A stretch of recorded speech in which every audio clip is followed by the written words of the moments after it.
Excellent. C'est beau. OK. Alors, super. Alors, on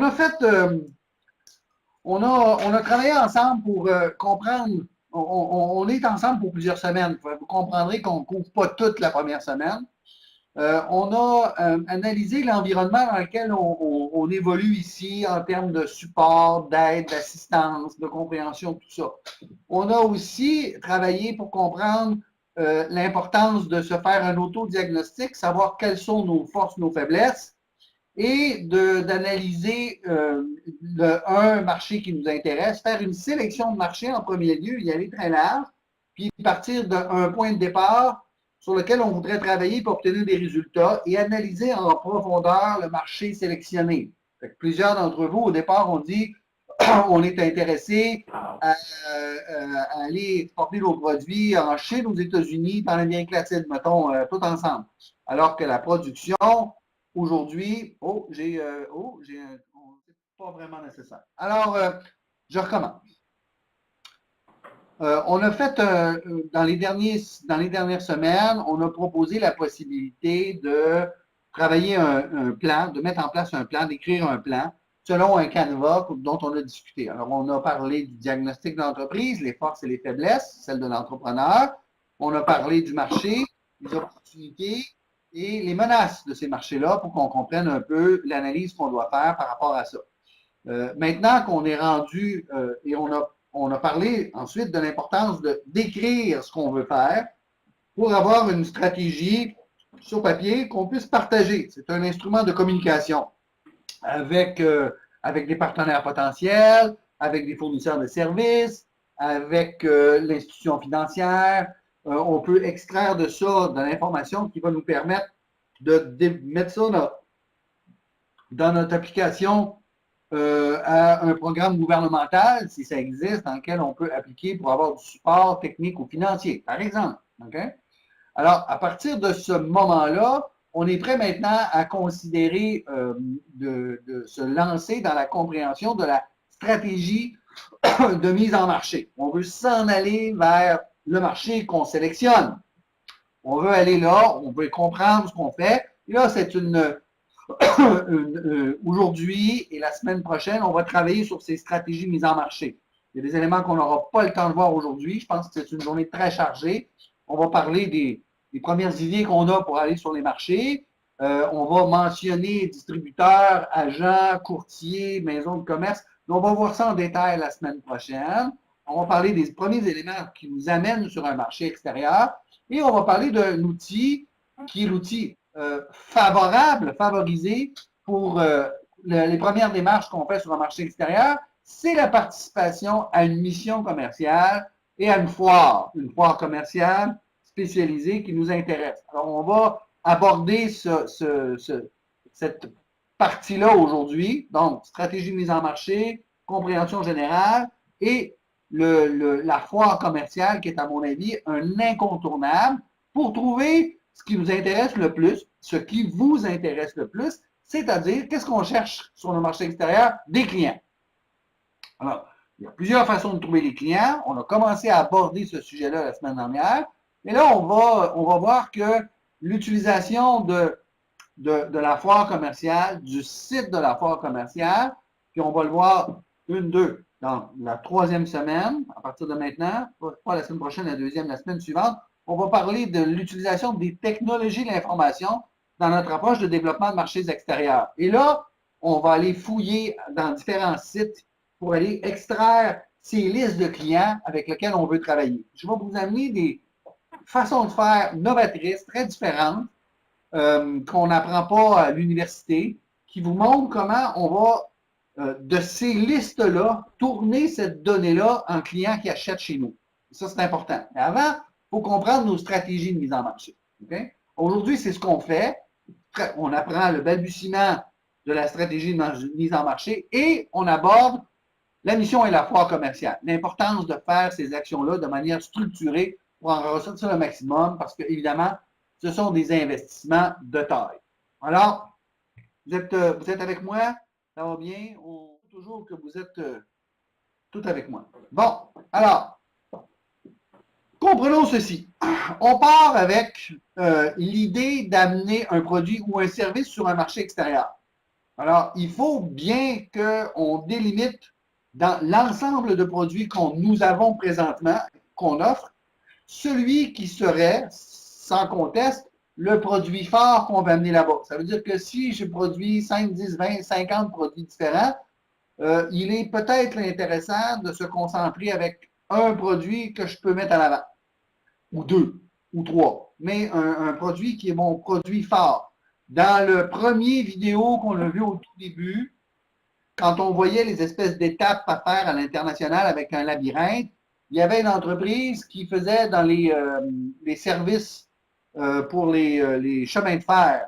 Il lui a dit, c'est un espèce de monsieur un peu allemand, il dit, nous autres, on a une cinquantaine de produits, mais quand on a voulu aller sur tel marché, on a amené deux. Puis quand ça a démarré bien, là, on a rajouté autour de ça. Ce qu'on peut dire là-dedans, c'est qu'on peut limiter la variété pour se concentrer, pour aller chercher ce qui devrait être le plus rapporté. Alors, dans notre analyse de marché qu'on nous aurons faite au départ, on aura bien cerné, si possible, le ou les services qui peuvent intéresser le plus ce nouveau marché pour nous permettre de rentrer là. Alors, de travailler donc la description du produit ou du service par rapport à ce marché-là, de travailler l'image selon la perception qu'on peut en avoir dans ce marché-là. Il faut regarder la compétition, pour comprendre ce que la compétition fait. Il faut ajuster un peu par rapport à notre produit. Peut-être que l'image a besoin d'être modifiée. L'image, ça veut dire la perception que les gens en ont. Dans certains marchés, particulièrement par exemple celui des États-Unis, il est important de comprendre que le client américain, à partir du moment où il dit I like it, I want it, sa troisième question, ça va être Can I have it tomorrow? Donc, le stockage de matériel disponible devient quelque chose de primordial. Lorsque je m'en vais ailleurs sur la planète, les questions ne seront pas dans le même ordre. Nous qui faisions du café instantané, partout sur la planète, la première question qu'on nous posait, c'était combien coûte ton café? Alors qu'aux États-Unis, la première question qu'on posait, c'est as-tu 10 000 livres de café instantané? Si je réponds oui, la deuxième question, c'était est-ce que je peux l'avoir demain? Et la troisième question, c'était combien ça coûte? Alors, vous voyez que, dépendamment d'un marché à l'autre, le stockage va jouer quelque chose d'important, particulièrement dans un marché nord-américain. Donc, lorsque je veux offrir mon produit sur un marché extérieur, ben, il faudrait que j'ai un minimum de stock de disponible et non pas de dire oui, si vous manquez, peut-être que dans 2 mois, je serai capable. En Amérique du Nord, ce n'est pas une bonne réponse. Alors, c'est important de savoir ça où de savoir le délai que j'aurai pour produire ce qui est besoin.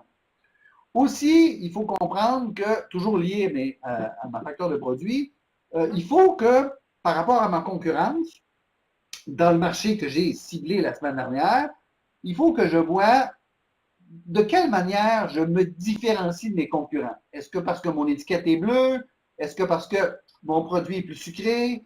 Est-ce que parce que mon prix est moins cher? Est-ce parce que j'ai quelque chose d'exclusif? Je fais une tartinade de fruits, de fraises des champs du nord du Québec qui a un goût extraordinaire, des petites fraises toutes petites, délicieuses, qu'on ne retrouve pas avec des grosses fraises sans goût de Californie. Enfin, j'essaie de faire comprendre la notion de valeur ajoutée par rapport à ça pour qu'on comprenne que c'est pas juste le produit que j'ai, mais la façon dont je peux l'amener à l'avant qui va changer la valeur que mon produit peut avoir. Et ça peut être beaucoup de choses qui vont changer la valeur.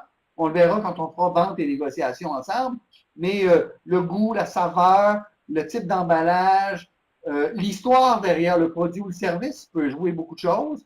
Des éléments comme cela. Moi, je me souviens quand on allait vendre du café, j'avais sorti ça l'autre jour, pas pour vous autres, mais ah oui, quand on allait vendre, on avait une ligne de café biologique et équitable avant que ça soit la mode, ben quand on allait voir des détaillants, on arrivait avec l'album de photos, puis là, on montrait les gens, la ferme, des choses comme celle-là, pour raconter l'histoire de ces gens-là.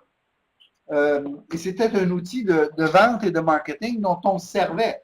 Parce que l'histoire, particulièrement dans du café équitable et biologique, est un élément important. C'est plus du café qu'on vend. C'est un café où la contribution des gens qui viennent acheter au détail dans ce magasin-là retourne un peu plus loin dans la montagne et va contribuer à mieux nourrir les gens, à éduquer les gens, à avoir des meilleurs services de santé, des éléments comme ceux-là, à condition qu'on travaille dans ces conditions optimales-là. C'est une histoire qu'on vend, c'est pas juste du café.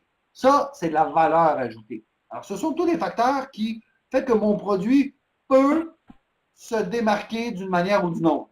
Évidemment, il faut que je comprenne et que j'anticipe les modifications que j'ai à faire avec mon produit pour accéder à ce nouveau marché-là. Donc, il faut que dans ma recherche précédente, j'ai compris que les normes ne sont pas les mêmes, que les obligations, les restrictions du USDA, du FDA, par exemple, si je vais aux États-Unis, ou même si je m'en vais en Ontario, en termes de produits alimentaires, j'ai des normes et des restrictions à faire. Ce n'est pas parce que c'est au Canada que ça fonctionne de la même manière. C'est toujours différent. Alors, fermez mon enfant parce que je vais être un peu petit. Voilà. Alors, la capacité de production que vous avez pour fournir une demande excédentaire que vous allez créer doit être analysée dès le départ. On doit savoir jusqu'où je peux aller dans mon offre de produits ou de services pour être capable de livrer. Si je fais des services d'ingénierie, j'ai 2 ingénieurs, j'ai un gros projet qui se déroule localement, ben mes ingénieurs, ils n'ont pas le temps de s'en aller pour répondre à un truc, je ne sais pas, au Suriname ou euh, au Myanmar. Je peux pas. Ils sont pris, puis ils sont là, ils sont pris jusqu'au mois d'octobre. Évidemment, je peux travailler maintenant pour offrir le service en octobre. Ça, c'est sûr. Mais il faut que je le sache dans ma démarche pour le faire de manière adéquate. Ça, c'est toutes des choses qui sont reliées à mon produit. Évidemment, j'ai des facteurs qui sont liés au marché. On a appris la semaine dernière l'importance de considérer les caractéristiques générales, la taille du marché. Puis la taille du marché, je vous dis, ce n'est pas la taille, la population puis le PIB. Pas que c'est pas important, mais c'est pas ça qui nous intéresse, nous autres. Nous autres, c'est qui achète ce produit-là dans ce marché-là. Qui, ça veut dire quel genre de volume, de capacité. Alors, donc, souvent, les statistiques que je vais trouver sur l'exportation canadienne de ces produits-là dans ce marché-là sont faciles à trouver. Aux États-Unis, l'importation des produits de mon type de service, c'est relativement facile à trouver. Évidemment, au Myanmar, le volume des produits, des services d'ingénierie canadiens qui continuent dans le pays, je ne trouverai probablement pas ça. Ça va être plus difficile à cerner. Il y a d'autres méthodes pour trouver ça. Mais ce qui nous intéresse, c'est vraiment la demande pour notre type de produit, qui répond à la demande déjà et comment nous, on est capable de s'intégrer dans cette demande-là. Évidemment, ça nous intéresse de savoir si dans le marché en question, il y a une croissance auquel on peut répondre. Si c'est un marché en décroissance, ça ne veut pas dire que c'est mauvais. Ça veut dire que ben, notre effort va se faire différemment, idéalement par une différenciation nette de notre produit, où on va offrir quelque chose que les autres qui sont en décroissance n'offrent pas. Ça veut dire que même si c'est en décroissance, nous autres, on ramasse ce que les gens décrochent, puis on va les chercher, à moins que ce soit quelque chose qui ne serve plus, une technologie qui est obsolète ou un produit dont le goût ne plaît plus pour différentes raisons. Évidemment, dans notre liste client, il faut bien comprendre à qui on s'adresse et comment ils réagissent. Alors, nos clients qu'on a ici ont une façon de réagir à notre produit, notre service, mais ma clientèle en Ontario, ma clientèle dans l'État de New York, ma clientèle à Mexico City, ma clientèle dans le sud du Mexique, à la frontière du Guatemala, réagissent tous différemment à mon offre de produits et de services. Je vais être capable d'adapter ça en question. Il faut aussi que je comprenne qu'à partir du moment où je suis intéressé à rentrer dans un marché, ma demande de production va croître. Les fournisseurs aussi doivent être capables de me suivre. Il faut que je m'assure de ces éléments-là avant de faire ma démarche de rentrer dans un marché extérieur. Il faut que je sois sûr que je sois capable d'avoir mes intrants. Je vous ai parlé d'une entreprise qui fait de la tartinade de fruits. En Abitibi, ils ont commencé, ils faisaient ça avec les fruits locaux, mais les fruits locaux en Abitibi, juillet-août, hein, puis c'est fini. Et ils ont créé une demande plus grande. Alors, ils se sont mis à acheter des fruits d'autres régions du Québec et les amener à Abitibi et les transformer. Ils ont grossi. Ils ont créé une demande plus grande. Là, ils se sont mis à générer de la demande export à l'étranger.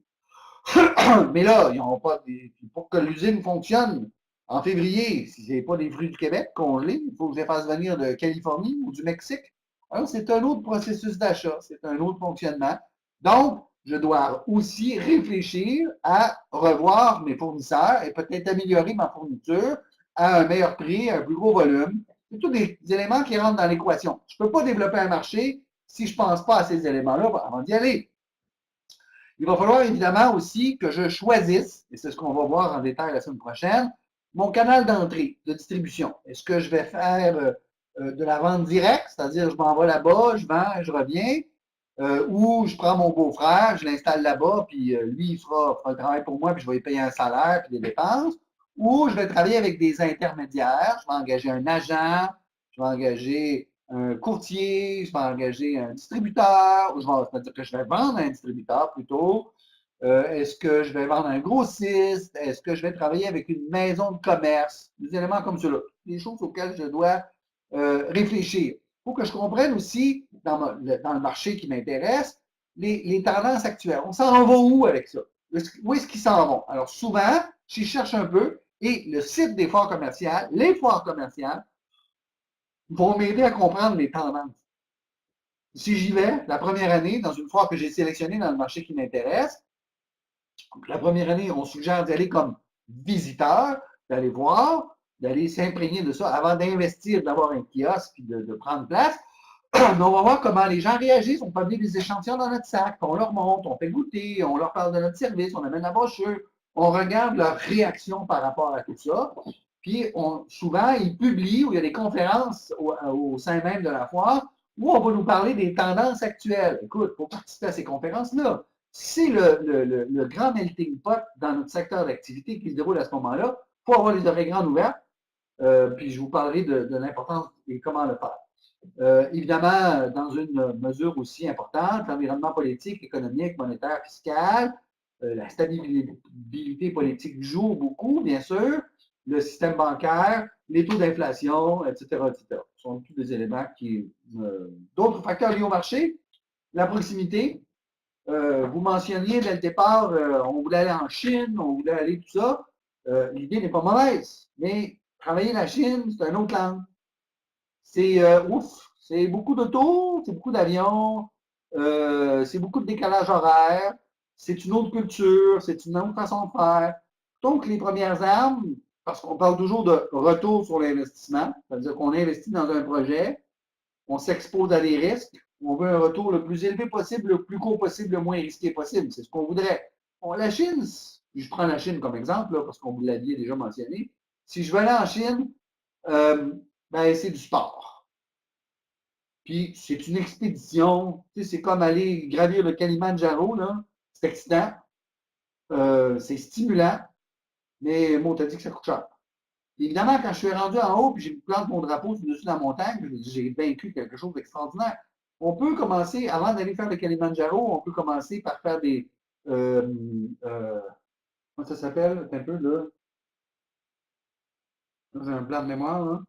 Dans le parc de la Gaspésie, il y en a le Mont-Albert. Tu peux commencer par le Mont-Albert.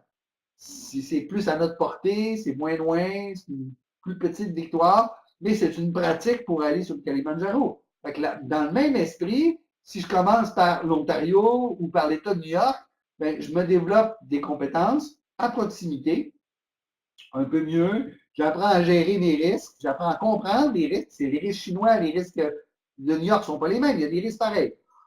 Il faut que j'apprenne à comprendre les mesures protectionnistes qui sont mises en place, c'est-à-dire les barrières, parfois tarifaires, parfois non tarifaires. Ça veut dire des barrières où j'ai des tarifs de douane que je dois couvrir, ou, par exemple, dans certains marchés, ben, il y a une famille qui gère tout cet aspect-là dans le marché, particulièrement dans les îles des Antilles.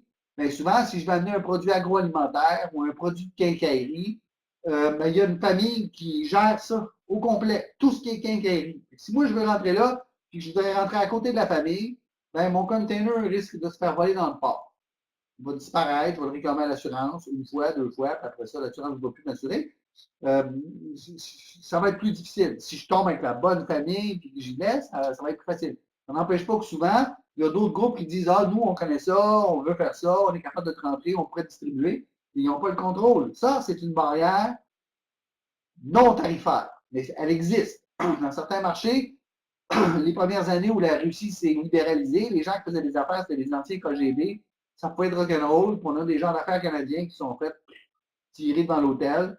L'hôtel, pas l'hôtel à l'église, mais l'hôtel où est-ce qu'on réside. C'est des mesures protectionnistes, d'une certaine manière. C'est pas si James Bond que ça, là, mais il faut comprendre ces éléments-là. Évidemment, le respect des standards techniques, parfois les restrictions religieuses, culturelles, les taxes spéciales, autres activités de communication, accords commerciaux avec le Canada, etc. Voilà. Alors, évidemment, avant de partir, je vous l'expliquais tantôt, on doit cibler le produit avec lequel on veut partir. Et de se limiter peut-être à un produit fort, puis une famille en bas, mais d'en mettre un à l'avant, qu'on sait qu'il va plaire dans ce marché-là, puis de partir avec ça. On a parlé de l'importance de comprendre le profil de client, d'analyser son marché la semaine dernière. On a regardé ces éléments-là. On devrait avoir compris, puis on devrait être capable d'intégrer ça à travers le plan qu'on veut faire. Respecter les règlements et les lois, comprendre les risques et contraintes. Surtout, cibler sa clientèle de manière précise. Là, on va le voir tantôt dans l'exercice des foires commerciales. Ajuster ses fournisseurs, contrôler son canal d'entrée, puis faire les modifications qui sont requises, revenir sur sa capacité de production, l'analyser, faire le plan dont on a parlé depuis quelques semaines, mettre en place des ententes de partenariat, évolution des coûts, confirmer son financement, adjoindre des ressources, si je peux en avoir, internes, externes, comme CICO Nord, par exemple, c'est une ressource incontournable pour vous appuyer dans une démarche comme celle-là. Mettre en place un plan d'action avec des objectifs clairs, des responsabilités bien définies, des délais, un plan d'action avec une échelle de temps, puis évidemment, de préférence, avec un mécanisme de suivi. Où est-ce que je suis rendu après 3 mois, 6 mois, 9 mois, 12 mois, et de partager son plan avec les gens, les potentiels partenaires. Bon, je vais passer un peu là-dessus. On a déjà vu ça, on a vu ça. Voilà. Alors, tantôt, on parlait. Il y a mode d'emploi, de façon de faire traditionnelle pour une PME. On appelle ça de l'exportation directe. Vous vous déplacez. Vous allez à la foire, par exemple, vous allez rencontrer des clients potentiels, ou vous faites du porte-à-porte dans le marché, qu'importe la façon dont on le voit. Vous faites de la sollicitation à distance, téléphone, email, site web, réseaux sociaux, qu'importe.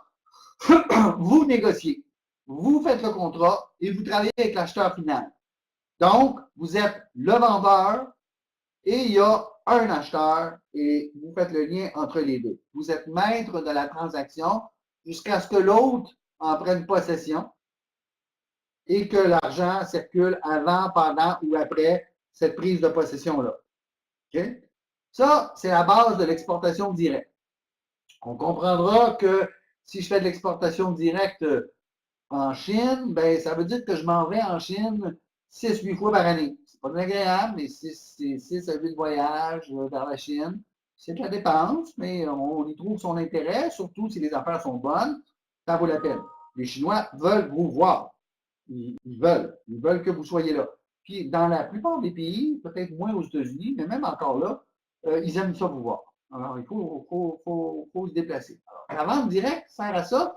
Pour le propriétaire de PME, ça lui donne un sentiment de contrôle de la transaction. Évidemment, quel que soit le marché, le propriétaire de PME, celui qui a inventé son produit ou son service, celui qui l'a peaufiné, qui l'a amélioré au cours des années, celui qui le maîtrise dans son marché local, dans la vente, il a commencé chez lui, il a fait ça dans son garage, il a loué un bâtiment à l'extérieur, il a fini par se construire quelque chose de plus grand, il a déménagé dans un parc industriel, aujourd'hui il a 150 employés, c'est un génie par rapport à son produit, mais ce n'est pas nécessairement un génie de développement de marché étranger. c'est pas la même chose, ce sont des compétences distinctes. Il faut comprendre le distinct. Donc, ça veut dire qu'il est parfois ou souvent préférable de prendre quelqu'un qui a l'expérience, la compétence dans le marché qui m'intéresse pour pouvoir progresser plus vite à moindre risque. Donc, ça veut dire que j'installe un intermédiaire dans ma transaction. Il y a quelqu'un là, entre les deux, qui va gagner quelque chose au passage. Un pourcentage, un montant d'argent, un salaire, un bénéfice, c'est très variable. Alors, je reviens à l'exportation directe. Si moi, je m'en vais à New York, que je trouve des clients, je reviens chez nous, New York me sollicite beaucoup, mais je suis sollicité localement. Je prends mon beau-frère qui est disponible, qui parle anglais, qui est célibataire ou qui a envie de déménager avec sa femme et ses enfants à New York, puis je l'envoie là-bas, je l'installe, je paye un salaire, je paye une partie de son loyer, puis je l'aide à s'installer là-bas. Je veux garder ça dans la famille, ça peut être une façon de faire. Ça reste dans mon groupe à moi, c'est comme mon employé. Ça reste dans mes affaires. À partir du moment où je vais aller chercher quelque chose d'extérieur, c'est de travailler, par exemple, avec un agent. Un agent. Et ça, je ne vous ai pas mis. Je vais prendre une note pour ne pas oublier ça tantôt. Je vais peut-être rajouter ça à la pause. Non, c'est pour la semaine prochaine, c'est vrai. Si je vous parle d'un agent, un agent est un intermédiaire. La semaine prochaine, on va détailler l'agent plus à fond. Mais il faut comprendre que l'agent est un intermédiaire dans la transaction. L'agent, dans un marché donné, un agent, par exemple aux États-Unis, les agents sont répertoriés dans une association qui s'appelle la MANA, M-A-N-A, Manufacturers Agents of North America. On verra ça la semaine prochaine. Et dans ça, les agents sont réglementés aux États-Unis, bien structurés, et un agent qui fait dans l'automobile ne fait pas dans l'agroalimentaire. On comprendra que ce sont des spécialités. Puis l'agent qui fait le nord-est des États-Unis ne fait pas les États-Unis en entier. Il y a des agents par État. Il y a des agents spécialisés dans les chaînes de supermarchés par État. Donc, si je veux rentrer dans les supermarchés dans l'État du Rhode Island, ben, je vais avoir un choix d'1, 2, 3, 4, 5, 6, 7, 8 agents spécialisés pour rentrer là. Mais ces gens-là fonctionnent normalement à pourcentage sur une transaction réalisée, livrée, payée. Une fois que tout est fait dans la transaction, il y a un pourcentage qu'ils obtiennent de vous, le manufacturier. Là, je suis général dans mon propos, là, il peut y avoir des modifications. Ça veut dire que l'agent n'est pas principal dans la transaction, comme c'était le cas lorsqu'on parlait d'exportation directe. Quand on parlait d'exportation directe, puis qu'on disait l'agent en exportation directe, ici, là, c'est pas ça, l'agent.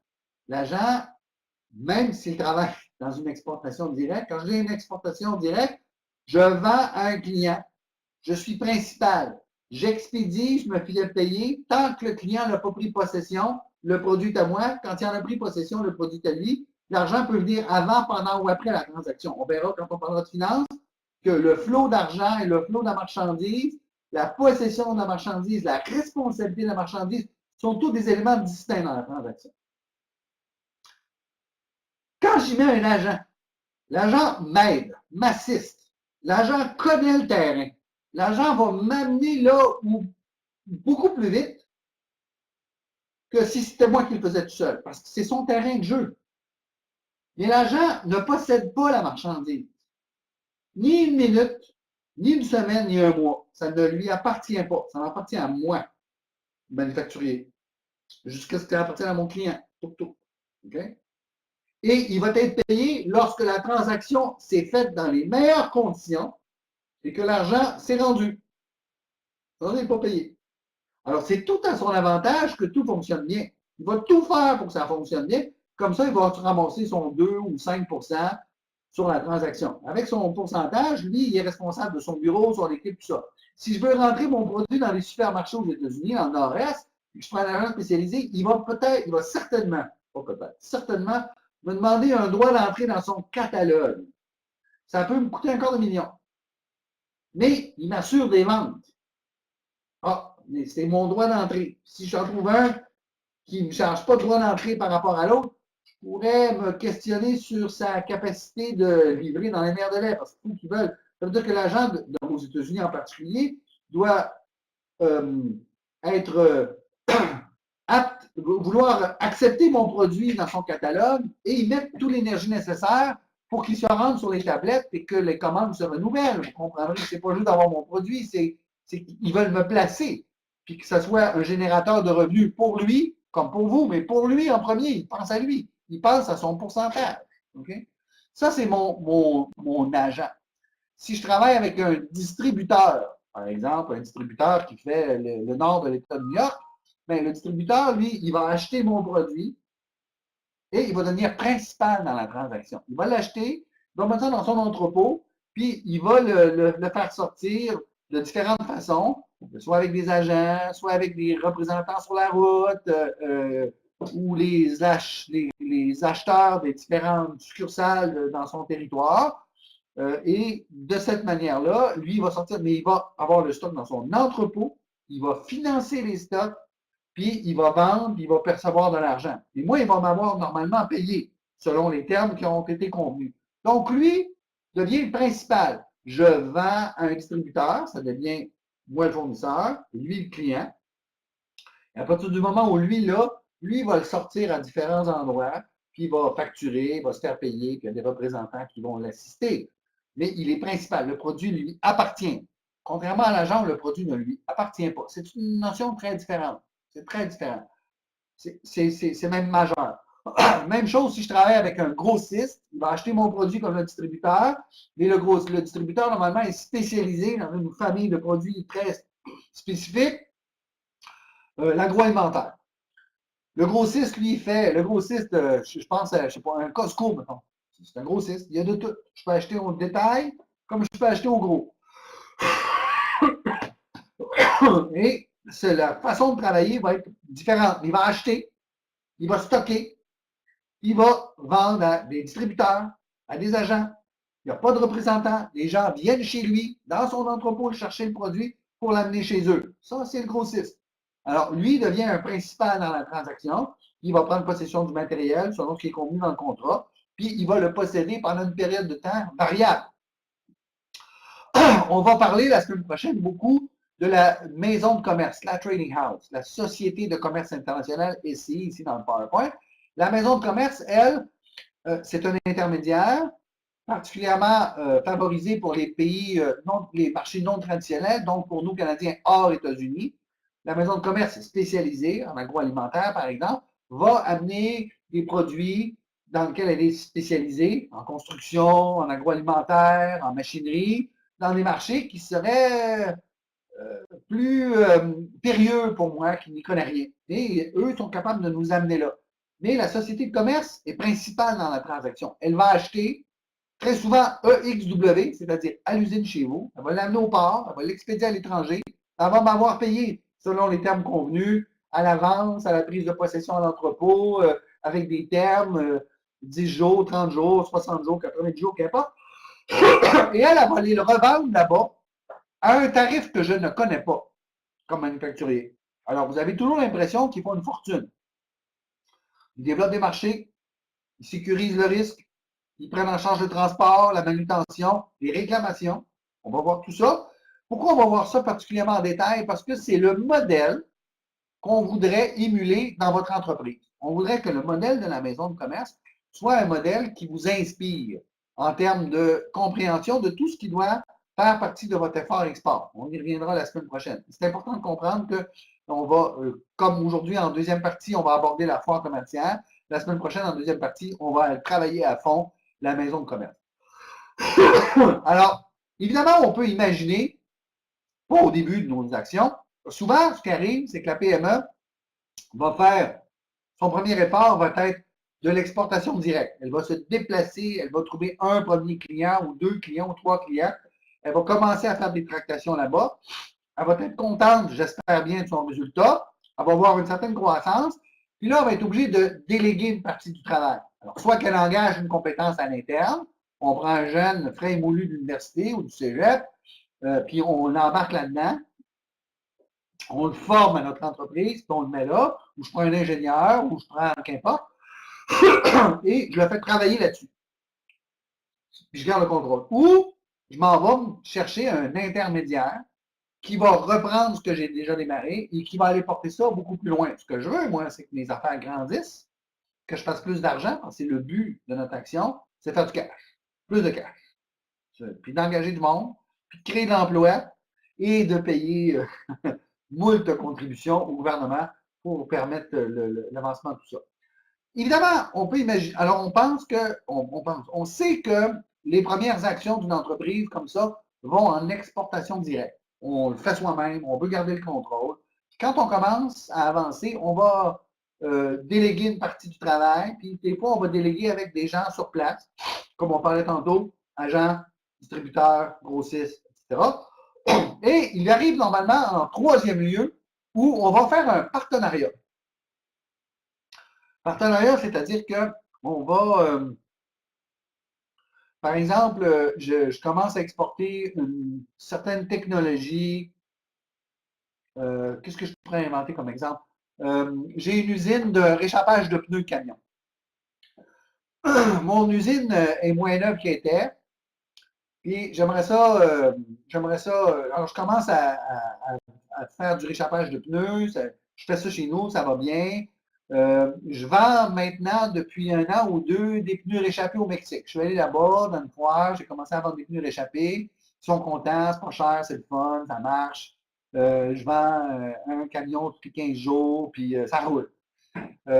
Puis là, au début, je fais ça moi-même, j'ai un client, puis là, je me fais solliciter de plus en plus, de la misère avec mon espagnol, puis je me fais approcher par un distributeur qui serait intéressé à vendre mes produits, il va acheter beaucoup plus, ça veut dire que j'y refile mon client, lui achète, il distribue, puis les autres clients vont le trouver là-bas, puis on commence à se lier un peu d'amitié. Le distributeur que j'ai trouvé, la troisième année, au cours des années, ben, on devient un peu plus proche. Je l'ai amené faire du skidoo chez nous. Il m'emmenait à chasse chez eux.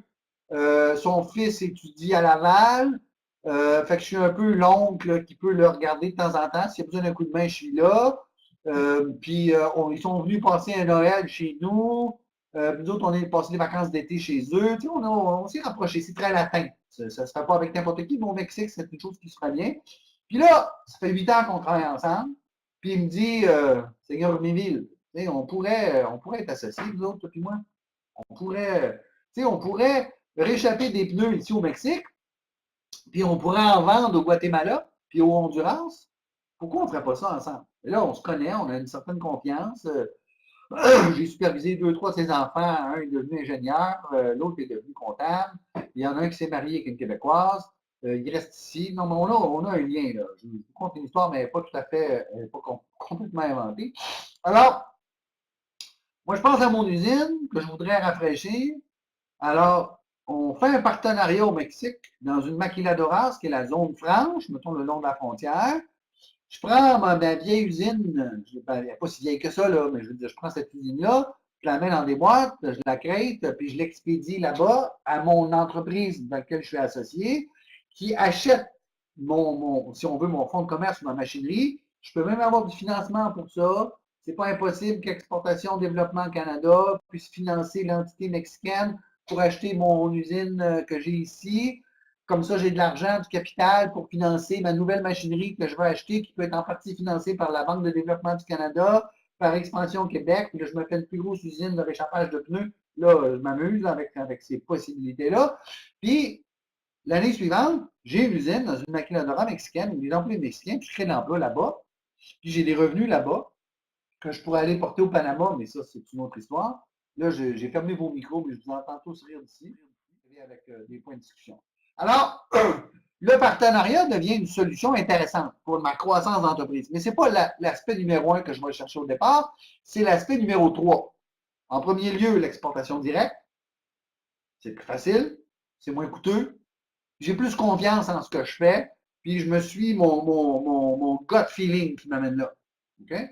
Évidemment, si je vais un peu plus loin, puis que je continue à croître, je vais m'en aller en exportation indirecte, je vais me trouver des intermédiaires, des partenaires qui vont travailler à travers ça, je vais leur faire confiance, je vais croître avec eux autres, puis je vais développer des liens étroits avec certains d'entre eux, Puis à un certain moment donné, on va vouloir mettre en place un partenariat, puis là, on pourrait parler de licences, d'alliances stratégiques, des choses comme celle-là.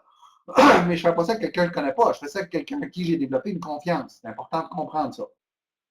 Alors, on dit ça. Hop, hop, hop, hop. Voilà. Alors, où est-ce qu'on trouve nos gens avec qui travailler? Évidemment, on a parlé l'autre jour et on va revenir là-dessus la semaine prochaine aussi, on a parlé de délégués commerciaux canadiens qui travaillent à l'étranger. On a parlé de l'utilisation de nos recherches Internet pour nous permettre d'aller chercher des bases de clients. On va revenir en détail là-dessus la semaine prochaine et la semaine suivante, particulièrement quand on va se servir des technologies de l'information. Je vais vous montrer des manières de chercher pour obtenir les meilleurs résultats à distance avec les moyens de bord qu'on a aujourd'hui. On a parlé de recherche l'autre jour, mais on va faire un exercice pratique ensemble dans 2 semaines qui va vous surprendre peut-être sur vos compétences actuelles vers les compétences sur lesquelles on va vous amener pour être capable d'aller chercher cette liste de clients qui vous intéresse tant. Et je reste convaincu que une de mes façons de faire préférées pour trouver ce que je veux, c'est les foires commerciales. Les sites des foires commerciales, comme les sites des associations sectorielles, sont mes outils favorisés pour trouver mes partenaires. Mon délégué commercial canadien sur le marché étranger aussi m'intéresse beaucoup.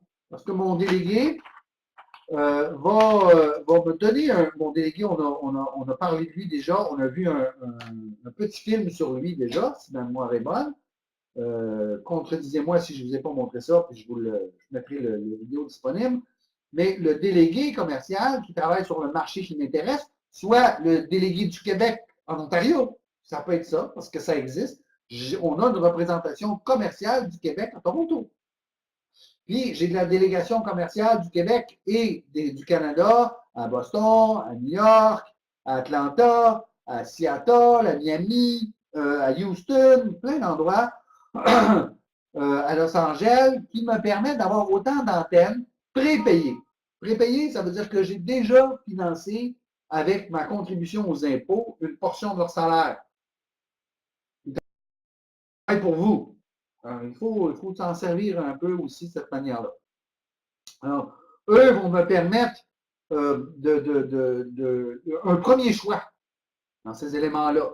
Un premier choix, eux autres, parce qu'ils sont en place là-bas, dans certains secteurs d'activité, connaissent les joueurs performants dans leur domaine.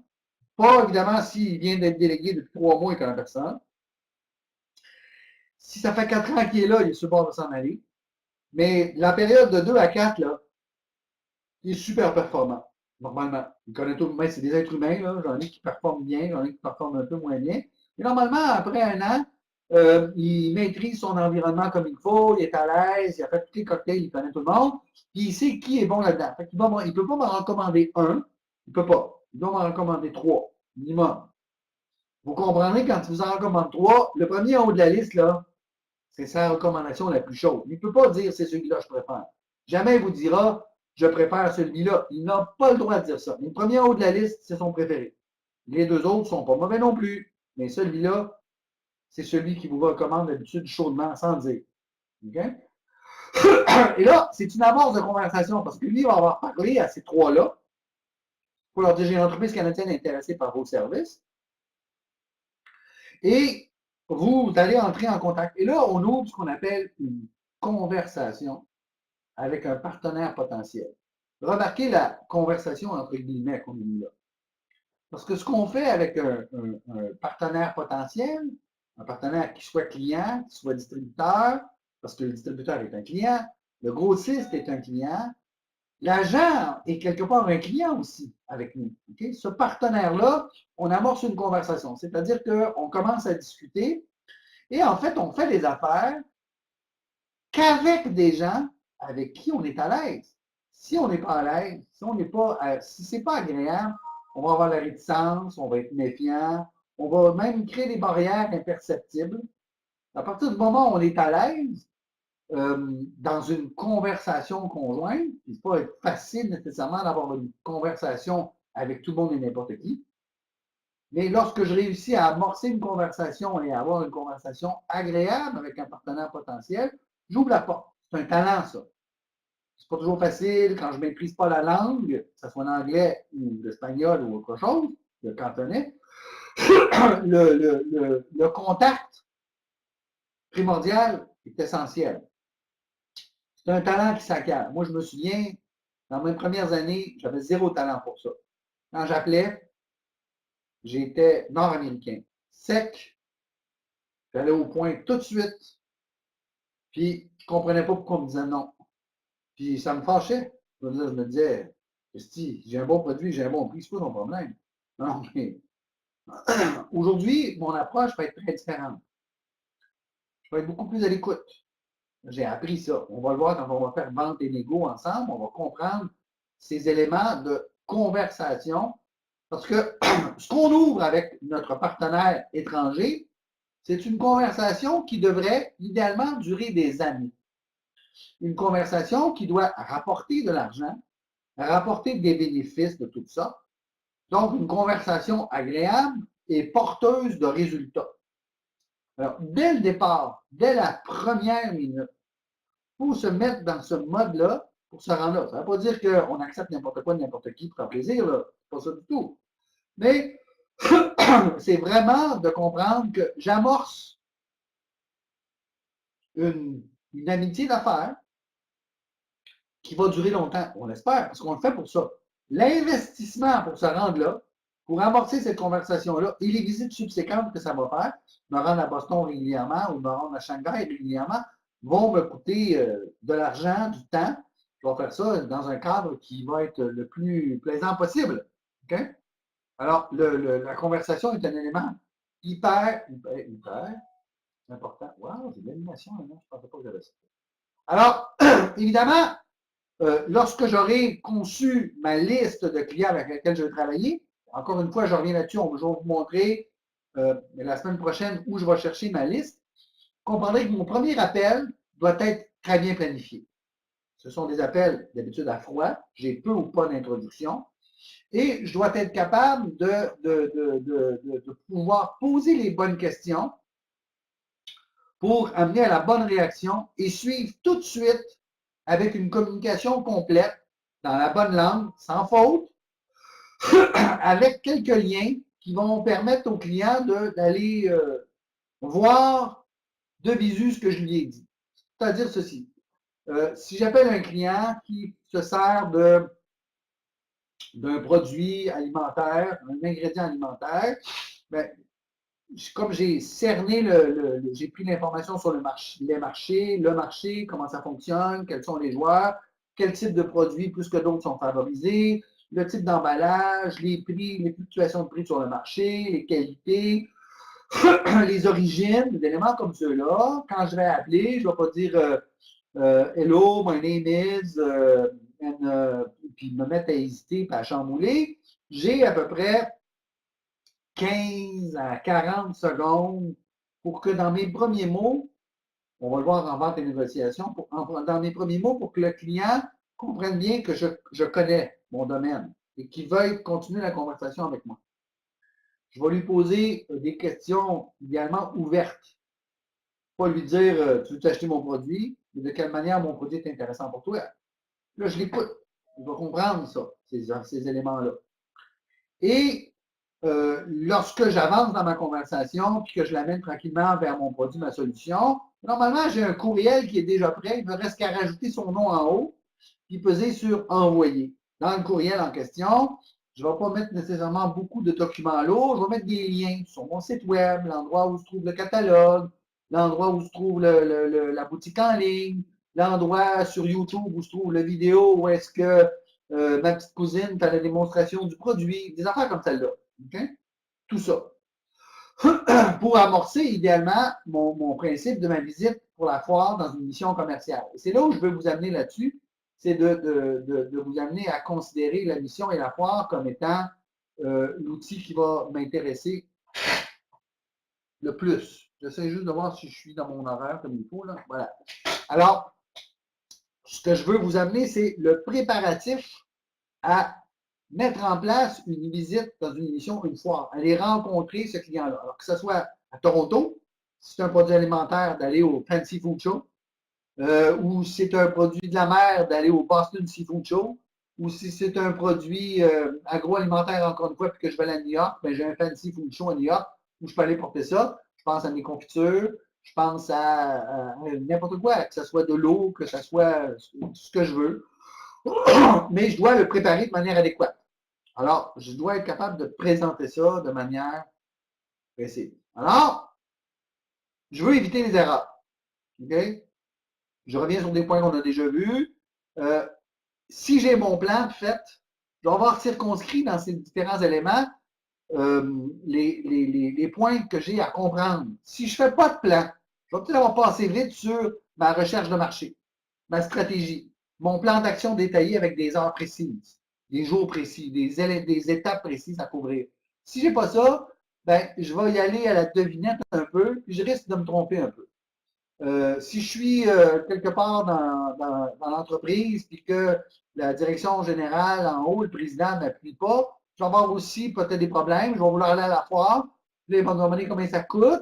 Là, je vais donner le prix du pied carré peut-être, mais c'est pas le pied carré que ça coûte là. Ça coûte les billets d'avion, l'hôtel, l'impression, l'électricité dans le pied carré, le branchement Wi-Fi, la bannière, le kiosque, la plante verte, on va y aller à 2, on va y aller à 3, 3 billets d'avion, 3 hôtels, les brochures traduites, le matériel, les cartes d'affaires dans une autre langue que le français, la préparation du show, l'envoi des échantillons et le suivi après. Alors, tout ça, c'est plus un show à 5 000, c'est un show à 25-30 000.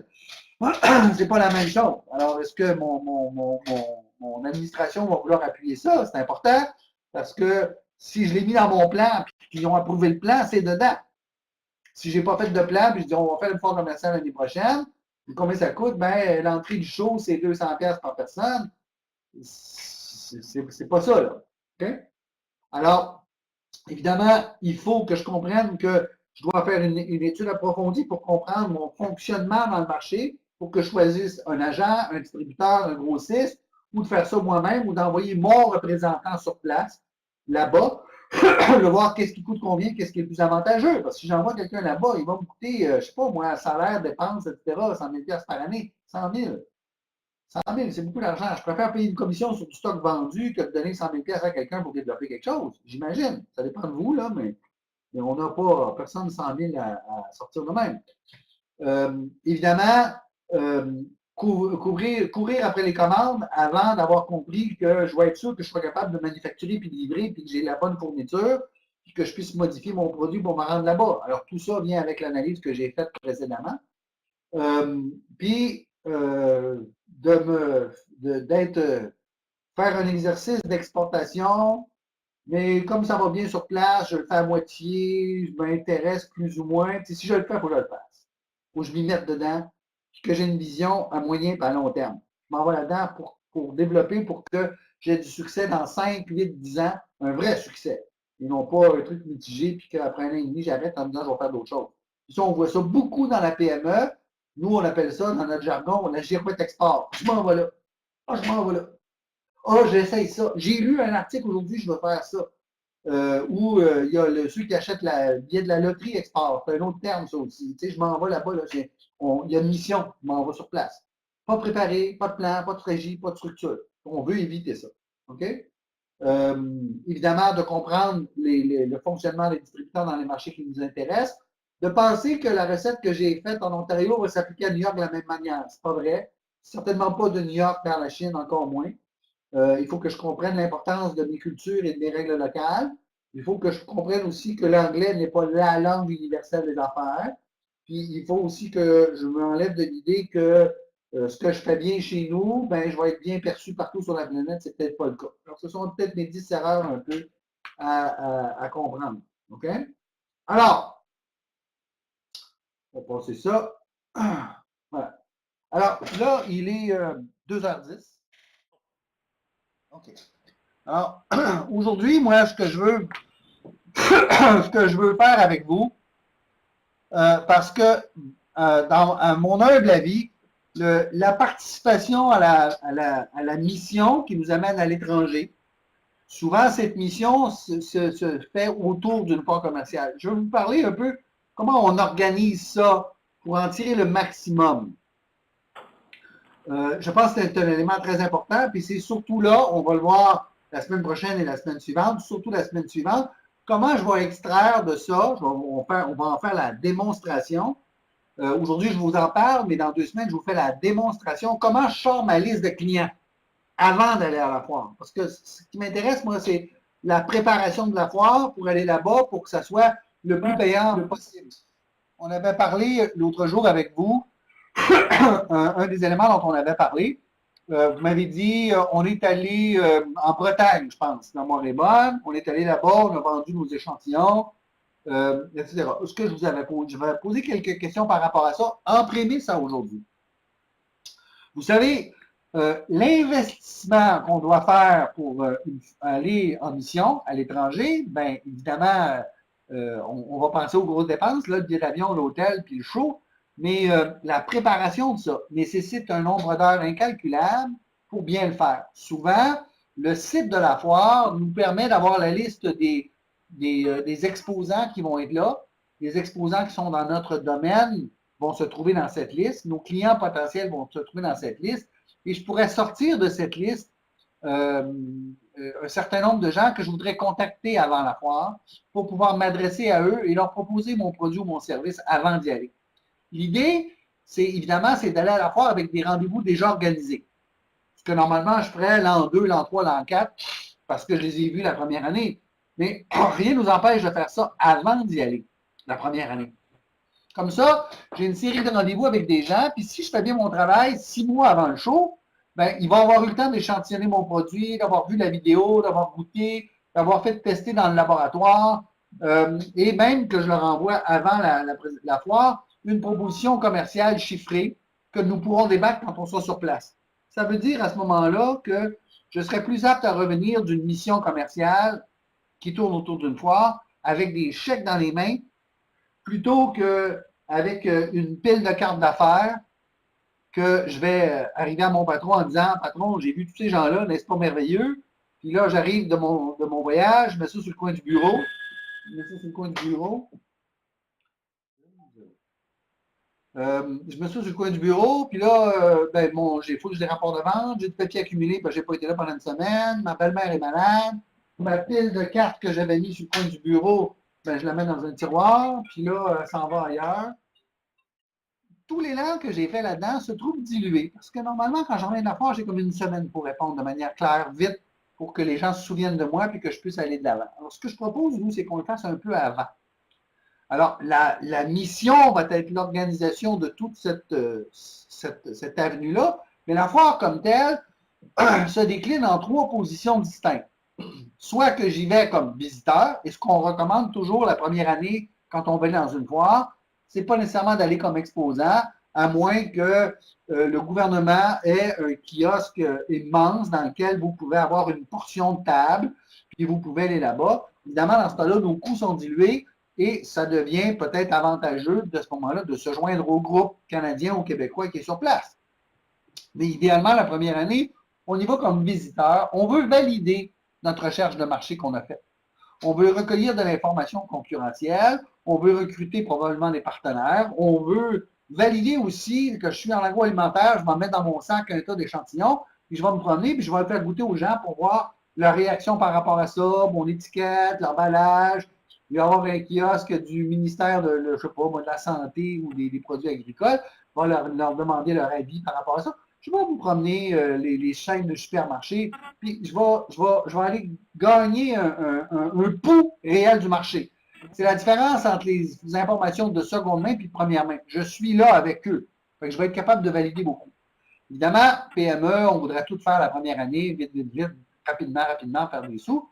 Mais quand on regarde le modèle des grandes entreprises, comme des Nestlé, des Procter Gamble, quand ils font l'exercice, ils vont faire un exercice qui va durer plusieurs années avant de pénétrer un marché. Alors, entre les deux, on peut se situer entre les deux. On peut imaginer la première année visiter et valider pour bien peaufiner cette stratégie. Puis la deuxième année, y aller comme exposant.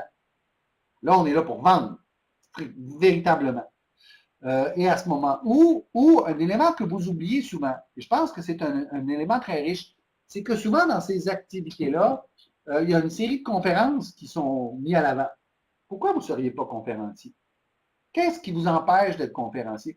Qu'est-ce qui vous empêche de venir, qu'est-ce qui vous empêche de venir parler de votre produit ou votre service qui est exceptionnel? Alors, j'essaie de remettre une valeur novatrice dans ce que vous connaissez déjà. Si je vais comme visiteur, je rentre, j'ai le catalogue, j'ai le CD s'il y a un CD, puis je me promène, je ramasse des cartes, je mets des échantillons dans mon sac et je rentre chez nous. Si je vois comme exposant, j'ai un certain nombre de pieds carrés devant moi dans lequel je suis installé. Je vais déposer mon produit sur la table, les gens passent dans les allées, vont goûter, vont partir avec mon produit, je ramasse leurs cartes, je leur donne la mienne, mon catalogue, puis après ça, il faut que je le fasse le suivi. Si je suis conférencier, je suis dans le programme. Alors, je vais être annoncé comme étant partie prenante à cette activité-là. Je vais vous donner un exemple. La première année qu'il y a eu le Canadian Coffee Expo à Toronto, c'est dans mes premières années où je fais du café mexicain. C'est pas très populaire au Canada, le café mexicain. Je veux aller au Coffee Expo à Toronto. J'ai pas vraiment d'argent. Je peux pas me payer un show. Je peux pas me payer une table. Je peux pas. J'ai pas de budget. Puis comme je suis un importateur, ben, j'ai pas d'argent du gouvernement pour m'aider dans des choses comme celle-là parce que ça n'existe pas. Il n'y a pas de support financier pour ça. Il faut que je me débrouille tout seul. Alors, j'appelle les organisateurs.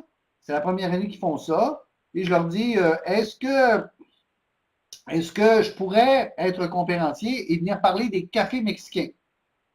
Ils disent, ah, c'est une bonne idée, ça. Super. Alors, est-ce que vous allez me payer mon transport? Est-ce que vous allez me payer un cachet de conférencier?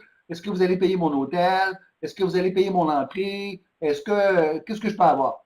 Ils m'ont dit, t'as rien, sauf l'entrée gratuite, puis on met ton affaire sur la brochure. Bon, ben, je veux dire, c'est correct. C'était au moins ça. Je vais vous avouer, je suis allé là-bas, j'ai amené du monde en allo-stop dans mon auto pour payer mon gaz, puis j'ai resté dans un bed and breakfast. J'ai fait faire une bannière là, que j'ai accrochée au mur, marqué ma compagnie de café. Puis, je pense qu'il y avait 6 personnes dans la chambre. Mais j'étais au show. J'étais dans le catalogue. J'étais sur le site web. Puis, de fil en aiguille, je suis venu connu pour être le gars du café mexicain. Mais ça m'a donné un accès que je n'aurais pas eu autrement, une visibilité que je n'aurais pas autrement. Le point où je vais en venir, c'est que dans mes 6 participants qui étaient là, il y en avait un qui était assis dans la salle, qui était les bras croisés comme ça, puis qui souriait pendant que je présentais. Il trouvait ça comique un peu. Lui, c'est le propriétaire de la plus grosse usine de café instantané au Canada. En fait, il y en a 2, puis lui, c'est la plus grosse. Il est venu s'asseoir, puis il est venu me regarder. Il est venu écouter ça. 10 ans plus tard, il m'a appelé. Puis il m'a dit, ça fait 10 ans que tu fais ça, maintenant je peux t'appeler. Et c'est devenu mon second plus gros client. Il dit, je me souviens quand tu avais fait ça à Toronto, tu étais jeune, tu étais plein de bonne volonté, mais on ne pouvait pas faire affaire avec toi parce que tu commençais, donc tu n'étais pas solide ni crédible. Tu étais plein de bonne volonté, tu avais un peu de produit, mais tu n'avais pas de track record sur lequel on pouvait te fier. Maintenant que ça fait 10 ans, on est intéressé par l'usine avec laquelle tu travailles en Inde, on voudrait acheter des produits spécifiques de cette usine-là, qu'on aimerait que tu sois l'agent pour nous pour faire ça. Okay? Tout ça a commencé parce que j'ai eu l'éclair d'être conférencier. Okay? Alors, je veux juste faire comprendre que des fois, on trouve l'angle et ça peut être intéressant. Alors, je pense à une compagnie qui fait un produit alimentaire en particulier, et comme ils font quelque chose de spécifique que personne ne fait, ben, dans le Fancy Food Show, tu veux parler de cet aspect-là, puis ils vont possiblement t'accueillir si tu prends des mois et des mois d'avance. Il y a des années aussi, quand je dirigeais la Fédération mondiale des associations de sociétés de commerce à Montréal, il y avait un sommet des organisations de promotion de commerce extérieur, des OPE, organisées par le Centre de commerce international de Genève, qui dépend des Nations unies. C'était à Marrakech. Là, je vais voir mon patron, je dis, patron, je voudrais aller à Marrakech. Il dit combien ça coûte? Ben, je dis c'est l'avion, l'hôtel, le show, etc. Mais on va trouver des nouveaux membres. Il dit pas de budget, oublie ça. Là, moi, me faire dire non, je suis pas capable. Alors, j'ai appelé les organisateurs à Casablanca. Je leur ai dit, je regarde dans votre programme, il y a des trous. Moi, je pourrais vous conférencer sur l'utilisation des banques de données en ligne, de je sais pas quoi, un truc, machin. Là. Puis on dit, ah, bonne idée. Fait que là, je remplissais leur cage horaire. J'ai dit, tu payes mon avion, tu payes mon hôtel, tu payes ci, tu payes ça. Il m'a dit, non, on ne paye pas ton avion, on paye ton hôtel. Puis tu as la présence au show, puis tu bénéficies de tout comme conférencier.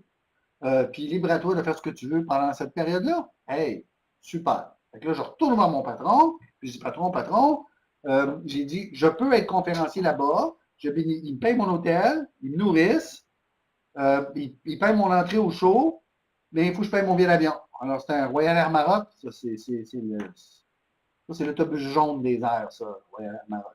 Mais je pouvais prendre le Royal Air Maroc, puis aller à Casablanca, puis après ça, prendre un vol sur Marrakech, pour pas cher, là, 700-800 pièces. Ça, mon patron a accepté de faire ça. J'ai ramené 8 nouveaux membres, 5, 6, 8 nouveaux membres. C'est bon, ça, c'est super. Parce que je suis allé comme conférencier.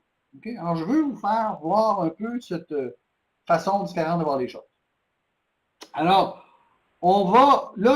j'ai beaucoup de choses à vous conter sur les foires, mais comme j'ai parlé beaucoup tout à l'heure, je vais prendre une pause, je vais vous passer une vidéo que j'aurais normalement passé plus tard, mais je veux changer le rythme, je ne veux pas vous gâcher trop de stock d'un seul coup, et je veux vous passer une vidéo qui est faite par Barry Siskin. Barry Siskin, c'est le gourou des foires commerciales au Canada. Et Barry vous offre un manuel qu'il y a ici, qui est le stratégie marketing pour les foires commerciales internationales. Gourou Barry est super brillant. Alors, la présentation qu'on fait, là, on est exactement dans le modèle qui est ici, c'est-à-dire les notions élémentaires de foire, choisir une foire commerciale, planifier la participation de la foire sur laquelle je vais insister beaucoup, stratégie gagnante, activité après la foire. Mais Barry a préparé une vidéo sur le comportement de l'individu durant la foire. Comment on doit se comporter au kiosque? Comment on doit agir et interagir à ce moment-là? Alors, je veux vous passer ça. Et moi, pour votre bénéfice, j'ai payé pour ça, je l'ai fait sous-titrer en français pour ceux qui ont moins de facilité en anglais puissent le suivre. La vidéo dure quelques 22 minutes.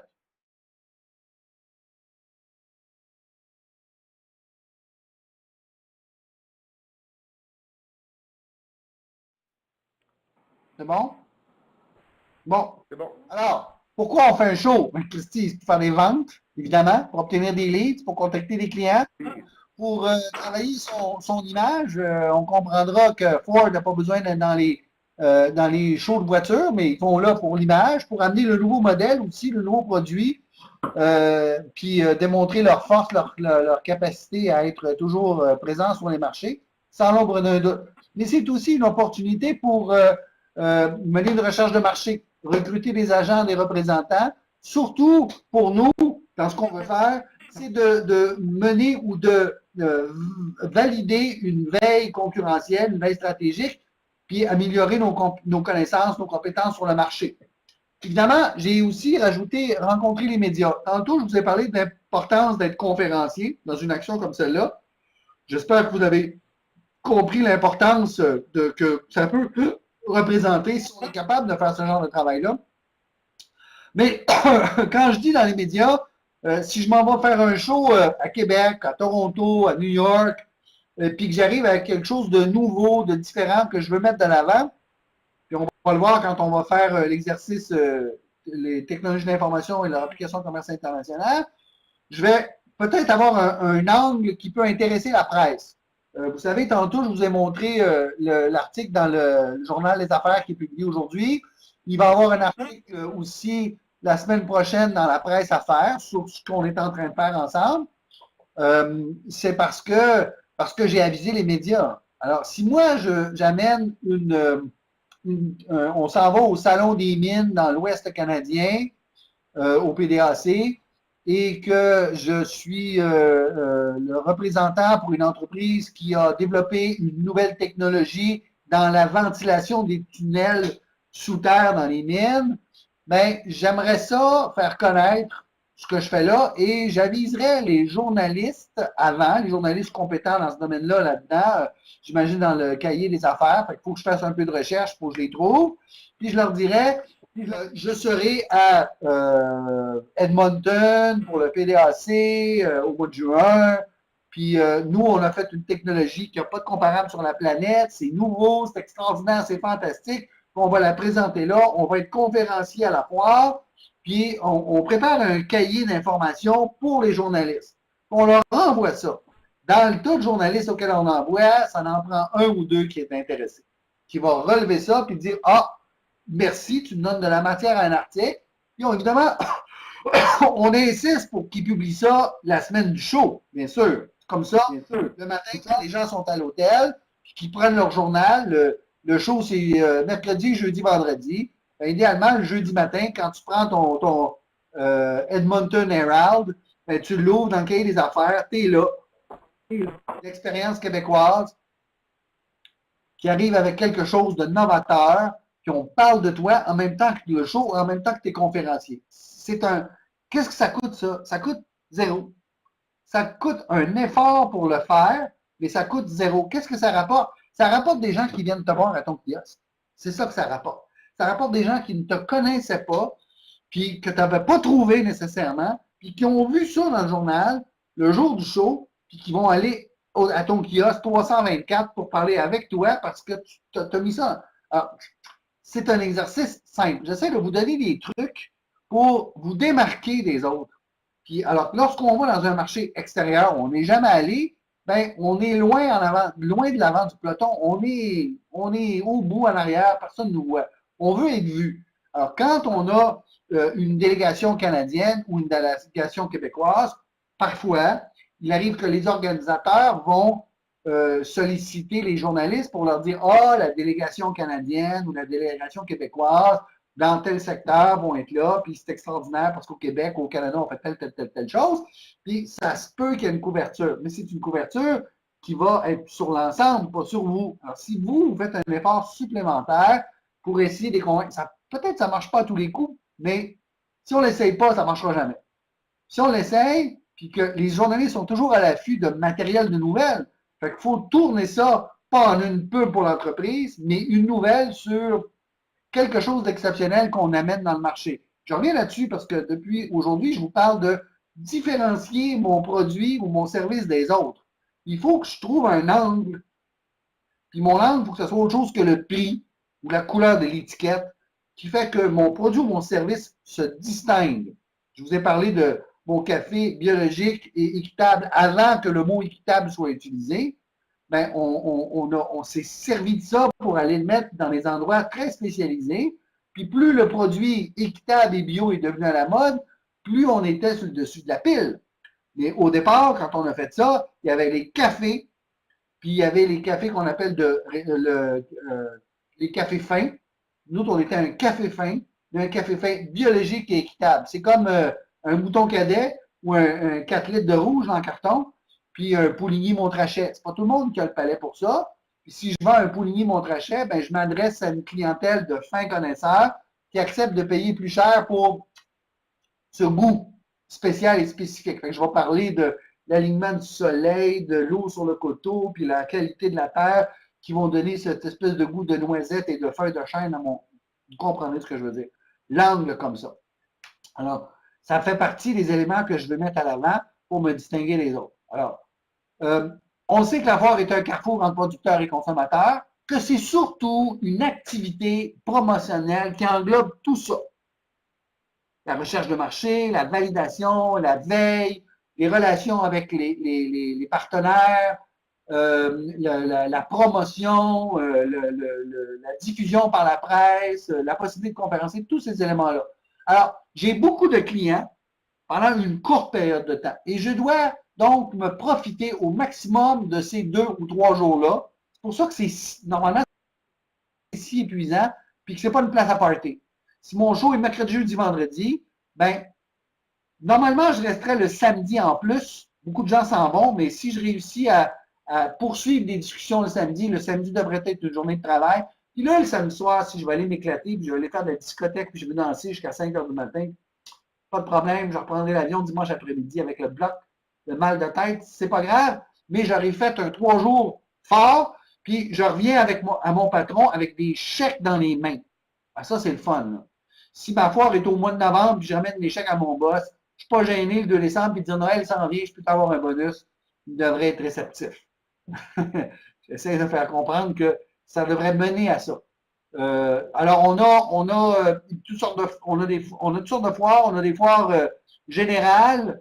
Je pense à la foire générale d'Alger. Il va y avoir de l'ingénierie, il va y avoir des petits bibelots chinois, il va y avoir de la nourriture, il va y avoir des pompes à toilettes, il va y avoir toutes sortes de choses. Ou des foires spécialisées.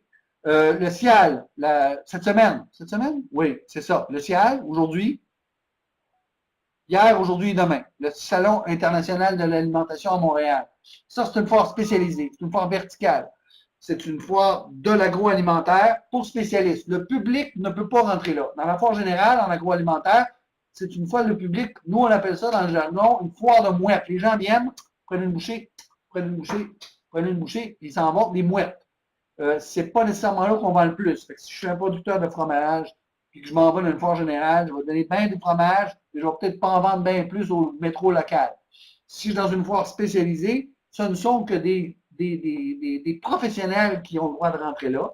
C'est pas la même chose. Alors, plus spécialisé encore, la foire de l'industrie de la saveur à Las Vegas ou la foire du café à New York. Ça, c'est spécialisé. J'ai des foires internationales, donc le Salon international de l'alimentation en Amérique du Nord, Montréal une année, Toronto l'année suivante, une foire nationale, le Fancy Food Show à Toronto, puis une foire régionale, la foire des fromages à Warwick. Ça, c'est une foire régionale. Okay? Mais même si je suis un producteur de fromage en Abitibi, ça me prend des autorisations du MAPAC pour amener mon fromage à Warwick. Donc, il y a une notion d'aller sur un marché extérieur.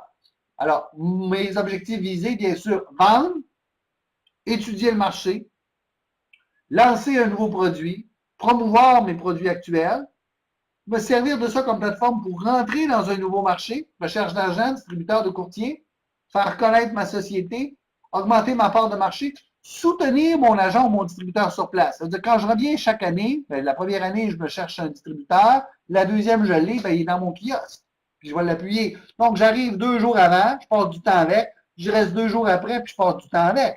Parce que c'est mon agent, mon distributeur, je dois continuer à développer mes liens, ma conversation dont je parlais tout à l'heure, sur laquelle je vais revenir avec beaucoup d'intérêt lorsqu'on va parler vente et négociation. Alors, cause d'échec, je n'ai pas choisi la bonne foire, où j'ai accepté une invitation à aller à une foire qui n'était pas dans ma stratégie. Par exemple, je ne sais pas, le ministère, Export Québec fait une foire, ils s'en vont dans un endroit qui n'est pas dans ma stratégie. Puis, ils insistent beaucoup, mais ils insistent. Eux autres, ils ont un avion à remplir. Puis ils me promettent des clients à l'autre bout. Fait que j'y vais, j'embarque, mais je suis pas prêt. C'est pas ça que je voulais. J'ai pas mon matériel. Ils m'invitent un mois avant la foire. C'est trop court, à mon avis, pour préparer. À mon humble avis, une préparation de foire, c'est comme 6-8 mois avant. 6-8 mois. Alors, il y a longtemps, on me sollicitait beaucoup à un moment donné en Abitibi pour aller présenter cette version en salle-là de la foire comme ça. Puis, on me faisait venir un mois avant le CIAL de Montréal. Là, quand je commençais, je disais aux gens, bonjour, comment ça va? Pourquoi on fait ça? Puis ils disaient tout, on va au CIAL le mois prochain. Ben, je dis non, non, la formation que je te donne, c'est pour le CIAL l'année prochaine. Parce qu'un mois, c'est trop court. C'est malheureusement trop court pour tout préparer ce qu'on veut préparer. Il faut que les objectifs soient clairs, soient fixés d'avance, puis il faut qu'il y ait une planification de fait. C'est là où ma planification est si importante. Si je veux bénéficier au maximum de la possibilité que j'ai de cette foire-là, je ne peux pas, quelques semaines avant, m'imprimer des cartes, des dépliants, m'assurer que j'ai mon panneau derrière, puis m'en aller là-bas avec une caisse d'échantillons. C'est pas mauvais, là. Je vais aller sortir quelque chose de ça. Et pour l'investissement que j'ai, si pendant 6 mois, je mets quelques heures par semaine pour le préparer comme on va le voir, bien, comme on va le voir, surtout quand on va parler des TI en commerce international, je vais arriver à un demi résultat. Il faut évidemment que je sois prêt à exporter. Alors, on l'a dit tantôt, visiteurs, exposants, conférenciers, qui sont 3 éléments importants. Je veux, bien sûr, identifier les bonnes foires, identifier les participants. Et c'est là où ce que je fais aujourd'hui en préparation. Idéalement, que ce soit un CIAL, que ce soit un Fancy Food Show, la liste des exposants est disponible. Elle est en ligne, normalement elle est gratuite. Si elle ne l'est pas, moi, si je veux aller là-bas, je vais contacter les organisateurs de la foire et je vais leur dire, je serais intéressé à exposer. J'aimerais avoir la liste des exposants. Ils vont me la donner. Dans la liste des exposants, je regarde ceux qui m'intéressent. Fait que si moi, je suis intéressé à un CIAL, le CIAL, la liste des exposants avec un engin de recherche se trouve sur le site. Là, si je suis en café, je vais chercher les gens qui vont sortir en café. Si on me sort 50 ou 60 compagnies de café, ben, je vais les extraire de ça. Je vais monter un document Excel parce que c'est plus facile. Je pourrais me faire une base de données, encore mieux, si j'ai la compétence pour faire ça, mais un Excel peut être amplement suffisant, dans lequel je vais avoir le nom de la compagnie, le nom de la personne ressource, l'adresse, l'adresse de courrier électronique, le site web, le numéro de téléphone, le type de produit, les marchés couverts, des éléments comme ceux-là, et une fenêtre à l'autre bout dans laquelle je peux écrire mes commentaires. Je vais aller voir si ces gens-là, je vais aller voir le site web de toutes les 50 entreprises. Je vais tous aller les voir, je vais regarder, je vais prendre des notes sur chacun d'eux. On est plusieurs mois avant l'activité.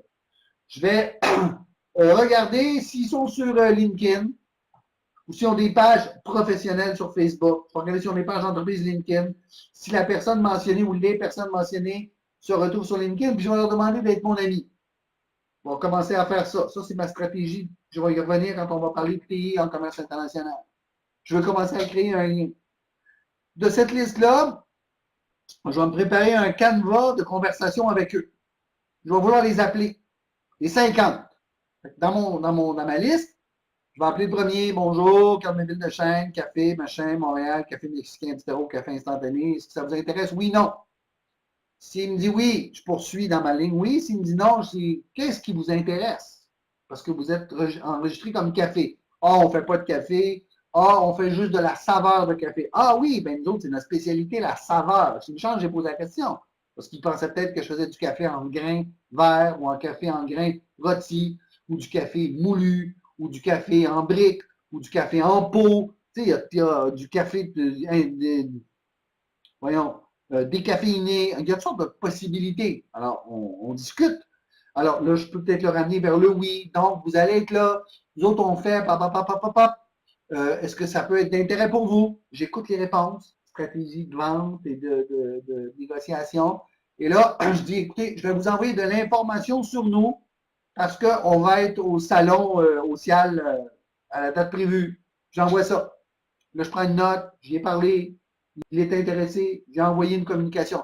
Normalement, c'est un courrier électronique avec des liens dedans. Un lien sur une vidéo, sur YouTube, sur mon canal YouTube, vidéo sur un lien sur mon site web dans mon catalogue de produits, un lien sur mon site web sur nos nouvelles. Mettons, comme ça. Je vais cliquer. Pourquoi je fais ça? Parce que je suis capable, par la suite, de voir qui est venu voir les pages après que j'ai envoyé ça. Parce que dans mes 2-3 jours où je fais mes appels, après ça, je vais voir les clics que j'ai eus, puis je vais voir d'où viennent les clics. Je vais pouvoir les identifier. Je vais pouvoir savoir quelle entreprise parmi celles que j'ai demandé d'aller voir sont allées. Ça va m'aider dans ma stratégie future. À partir du moment où ils sont allés voir, je suis plusieurs mois avant le jour. Je vais les rappeler quelques semaines plus tard. Bonjour, ça va? Êtes-vous allé voir? Je connais la réponse. Là, on me répond oui, non. Et puis, est-ce qu'il y a un produit en particulier qui vous intéresse? Oui, on serait peut-être telle chose. Est-ce que je peux vous envoyer la fiche technique? Oui, non, fiche technique. Fait que j'envoie la fiche technique. C'est un email.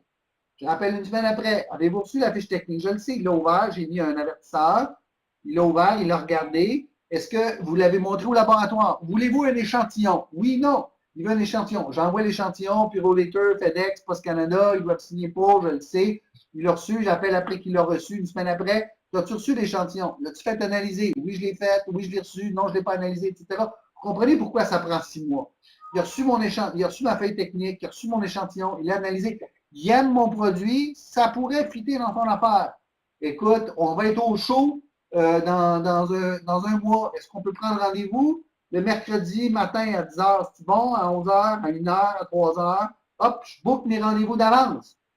Et une semaine ou deux avant le show, j'ai fait une proposition financière. Je peux te vendre un camion livré à ton usine au Wisconsin à tel prix. Évidemment, ce n'est pas le bon prix, c'est le prix à négocier. Fait que là, quand tu arrives là-bas, dans mes 20 rendez-vous que j'ai préparés, parce que normalement, c'est le chiffre que j'essaie d'aller chercher, c'est 20. Sur mes 3 jours, j'ai 20 rendez-vous de prêts avant d'arriver. Ce qui fait que mon client qui est là, qui est avec moi, je lui book des rencontres aux heures. Et si je vais à plusieurs, nous, on va arpenter les différentes allées, puis on va aller d'un kiosque à l'autre, on va s'arrêter à tout le monde, puis on va dire, ça, c'est un produit qui t'intéresse? Oui, non. Oui, t'es-tu sérieux? Tu sors de ça comment? Ah bon? Écoute, viens avec moi, je vais te présenter. Puis là, je vais le présenter au propriétaire de l'entreprise. Puis s'il me dit non, il me dit non, je passe au suivant, je passe au suivant. C'est pour ça que, après une journée de ça, on n'est plus capable de parler. Parce qu'on a fait ça toute la maudite journée. Puis le propriétaire non plus, là, quand j'ai fini avec lui à la fin de la journée à 4 heures, là, il est sur les genoux. Il a reçu des clients intéressés, il avait déjà reçu l'échantillon, la fiche technique, le produit, ils l'ont analysé, ils sont d'accord avec ça, ils ont négocié le prix. C'est bon, ça, là. C'est pas la même chose que d'aller dans une foire pour trouver des leads. Les leads, c'est important. Mais nous, ce que je veux, à partir de maintenant, c'est que vous allez dans une foire pour ramener de l'argent, des contrats. C'est ça, la façon de faire. La plus performante dans une foire, c'est ça. Alors, si je me prépare 6 à 8 mois d'avance, il est impensable de revenir pas de contrat. C'est impensable. Je veux dire, ça se peut pas. Tu peux pas ne pas ramener un contrat. C'est pas possible. Si tu ne ramènes pas le contrat, c'était pas la bonne foire, tu n'es pas prêt, tu n'es pas capable de vendre ton produit à l'étranger, tu n'as pas bien ciblé ton produit, il faut que tu recommences ta job. C'est pour ça qu'on suggère que la première année, tu y vas comme visiteur, pour être bien sûr de valider ton effort, que lorsque tu vas investir dans un kiosque, tu vas ramener le maximum. En tout cas, c'est la façon dont on voit la façon de faire. Alors, on part avec la liste, puis on va descendre ça, puis on va arriver au maximum. Alors, ce qu'on veut, pour vous, c'est que vous allez là pour rencontrer et pour signer un contrat. Bien sûr, après, il faut faire l'évaluation et le suivi. Alors, de la manière traditionnelle, telle qu'on l'a vu dans le truc de tout à l'heure, ben, je m'installe là, j'ai mon matériel, j'expose, les gens viennent me voir, je ramasse mes cartes, je remplis mon petit carnet de lead card. Moi, je prends un petit carnet, j'ai une mini brocheuse dans ma poche, je mets la carte du client, puis tout de suite, je prends mes notes. Mon action, là, je l'écris dans un petit carnet gros de même, je remplis ça. Quand je reviens au bureau, le dimanche, là, hangover, là, le lundi matin, j'arrive directement, puis avec mon assistant ou mon assistante, j'arrive avec ma pile de cartes.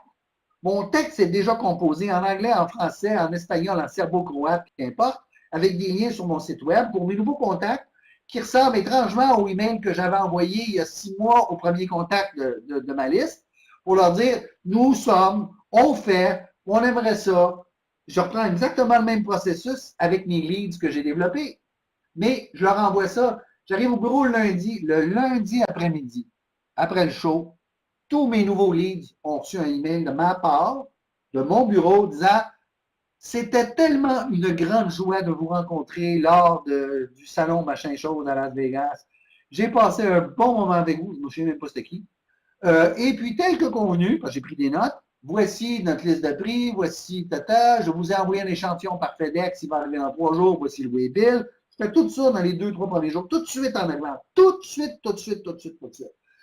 Et vous allez être surpris, mais quand j'envoie ça, je me fais dire par la suite que j'étais le seul à envoyer une communication comme celle-là le lendemain, le soir, la semaine après le show. C'est super important.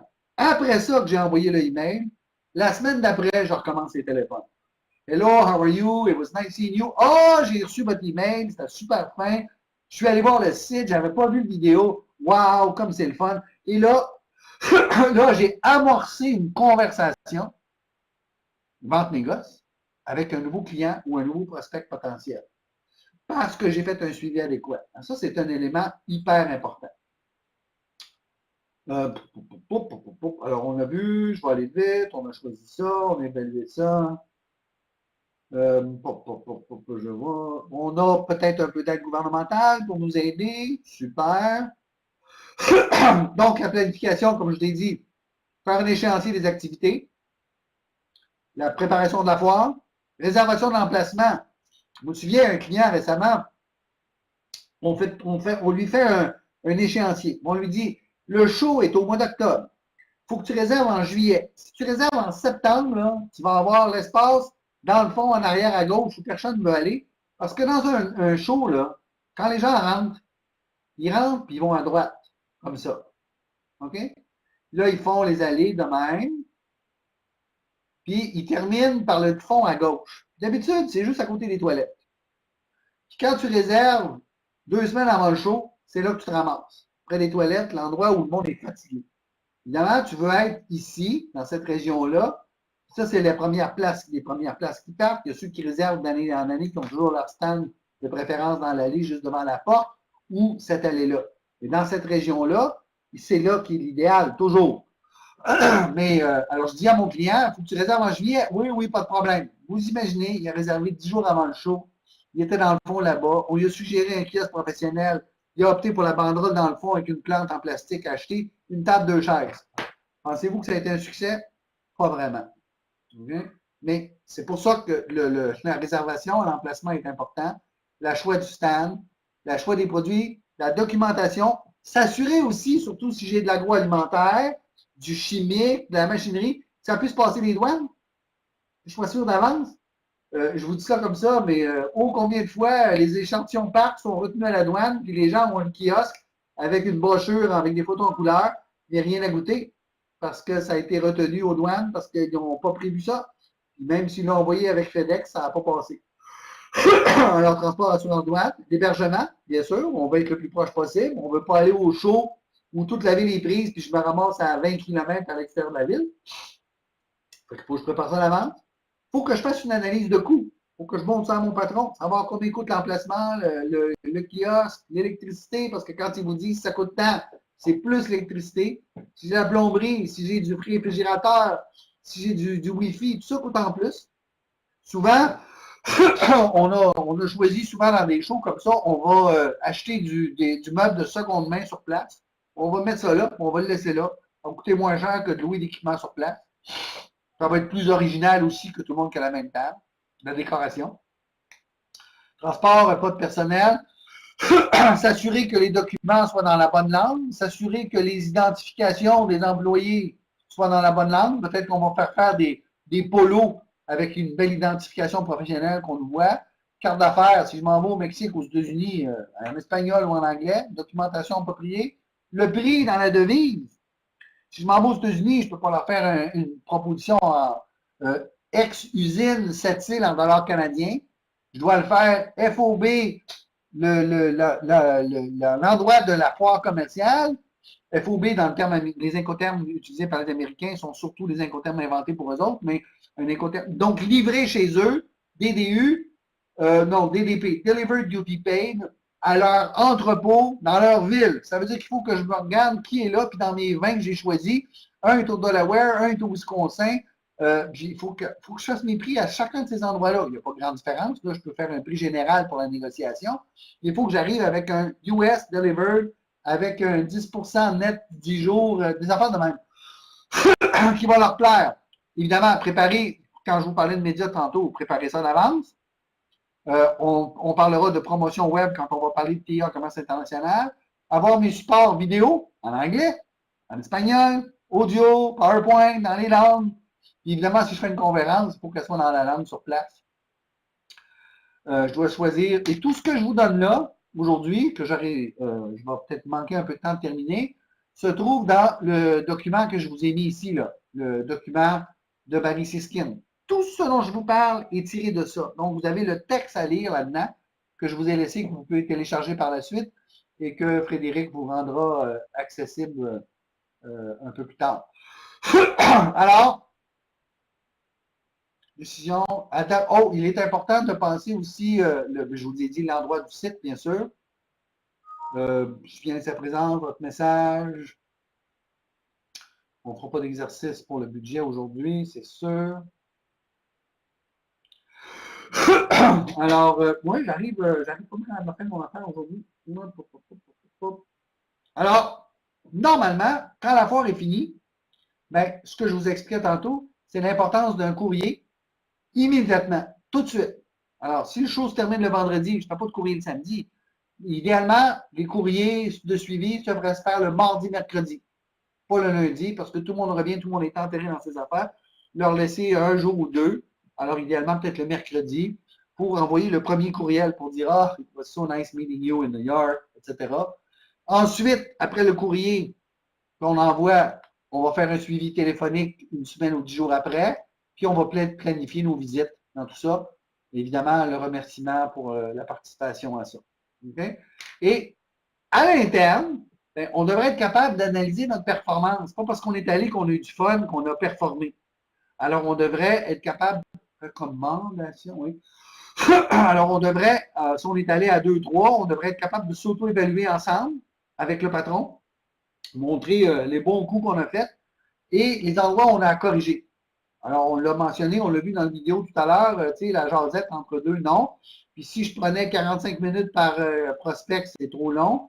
4 minutes, c'est peut-être un peu court. Mais entre les deux, tu sais, si je fais 7, 8, 10, 15 minutes par personne, c'est bon. Parce que le plus que j'envoie dans cette période-là, le plus que je vais être rentable. Parce que c'est un exercice, c'est un investissement. Une foire commerciale. C'est un gros investissement. Donc, ça doit être une opération rentable. Et je ne dois pas revenir qu'avec des prospects. Je dois revenir avec des ventes. Je dois revenir avec du paiement. Et je dois revenir avec des prospects. Alors que ce que vous avez vu par le passé, c'était on s'en va faire une foire pour amener des prospects sur qu'on va travailler. Moi, je ne suis pas en accord complet avec ça. On va là pour vendre et on va là pour aller chercher des prospects. Puis les prospects, il faut les travailler de manière performante. Voilà. Alors, c'est pas mal ça, hein? Oui, hey, moi j'aime ça. Alors, je vous redonne la parole pour que vous me disiez ce que vous retenez de ce qu'on vient de faire aujourd'hui. Puis je vais commencer avec André. André, qu'est-ce qu'on retient aujourd'hui?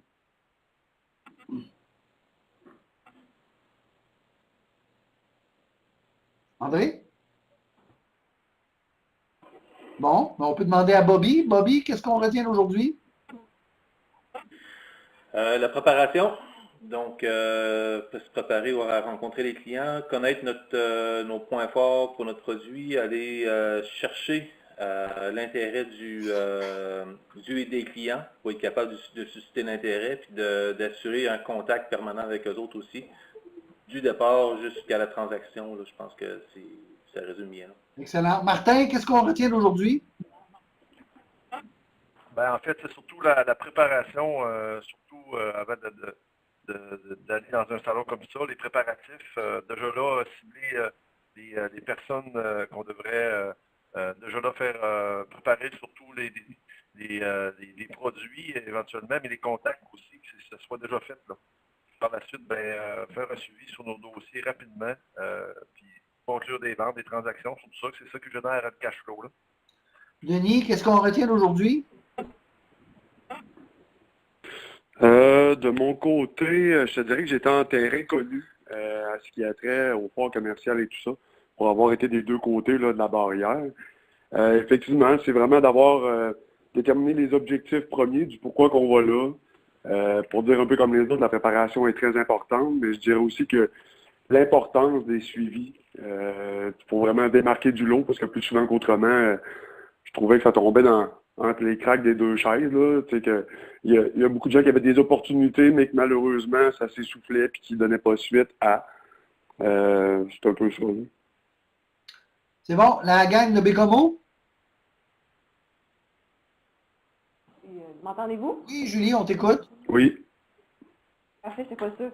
Ben oui, ben je pense que tout le monde l'a dit aussi. En gros, là, c'est la préparation, d'y aller en tant que visiteur en premier, après ça en tant que participant. Puis j'ai aimé aussi le fait là, d'être conférencier. J'ai aimé cette approche-là. J'aurais peut-être pas pensé à aller jusqu'à là, mais quand on a un produit qui nous le permet, je pense que ça peut être intéressant de s'ouvrir une porte de plus puis une visibilité de plus en étant conférencier. Fait que ça m'a accroché, j'ai aimé cette partie-là. Là. Merci. Moi, Carl, j'ai une question pour toi, Carl. Vincent? Quand une compagnie, minuscule, veut commencer à prendre du terrain, c'est certain que dans des shows comme ça, il y a des gros joueurs qui sont à l'affût là, des nouvelles les nouvelles compagnies qui essayent d'émerger, eux autres aussi, ils font de la veille, ni plus ni moins. Ah, bien sûr. C'est quoi ta perception, toi, de ces gros joueurs-là par rapport aux petits joueurs qui veulent essayer de s'implanter? Comment tu vois ça? Une opportunité ou une menace pour le petit joueur dans des shows? Écoute, il y a un peu des deux. Parfois, ça peut t'amener, parce que le gros joueur peut voir que tu as quelque chose qu'il n'a jamais imaginé, et il peut te demander comme étant une source de ce produit ou ce service différent. Évidemment, la crainte serait aussi qu'ils veulent copier ton idée ou qu'ils fassent tout pour t'exclure du marché parce qu'ils ne veulent surtout pas que tu rentres là avec ton idée novatrice. Je ne sais pas de quel produit on parle ou de quel marché on parle. Ça va faire partie de l'analyse du marché qu'on va faire au départ. Mais je n'irai pas dans une histoire comme ça avec, j'irai pas avec naïveté, mais je n'irai pas non plus aussi avec une extrême méfiance. Je suis une personne qui est, moi personnellement, avec une attitude positive et confiante.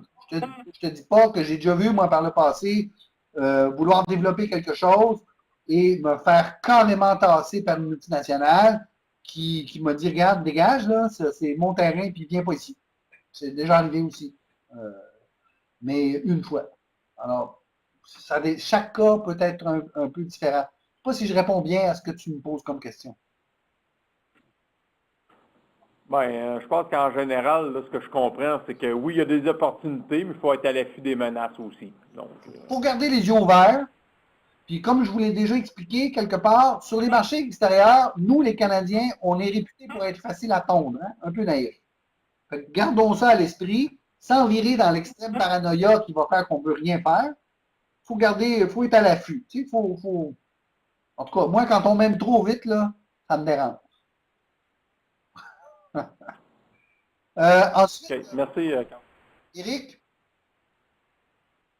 Oui, pour faire suite, pour faire un peu de suivi à la question qui était demandée par Vincent, oui, il peut arriver des fois qu'il y ait des gros joueurs qui sont là pour faire un peu d'espionnage ou d'en savoir un peu plus sur ton produit.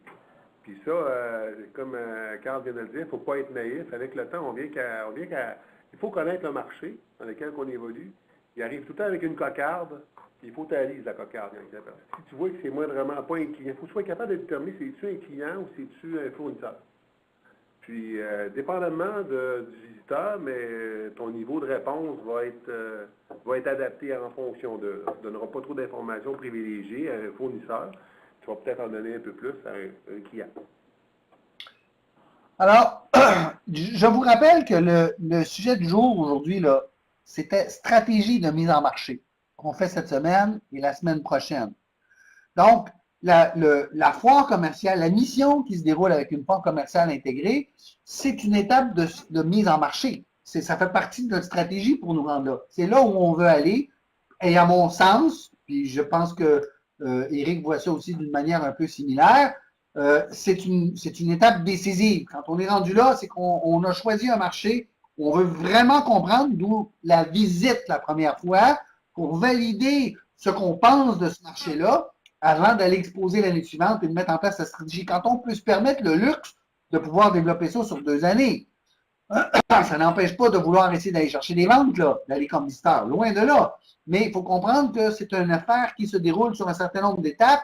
Je vous ai parlé dès le départ, dépendamment des marchés. L'Ontario, ça se couvre en quelques mois, mais plus je m'en vais loin, plus mes étapes vont s'allonger et méritent d'être bien vérifiées avant de me lancer et dépenser de manière inadéquate.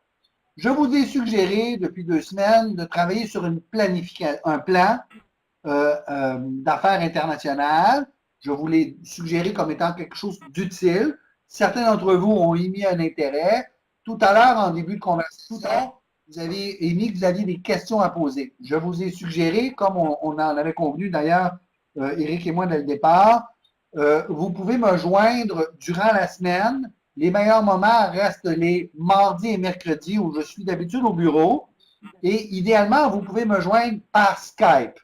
Ça ne vous coûte rien. Ou m'appeler, si j'ai un numéro 1-877, je l'ai donné tantôt, je vous le redonne, 1-877-387-9009, 1-877 387-9009 ou par Skype. Mon nom d'utilisateur de Skype, c'est Carl avec un K MDC.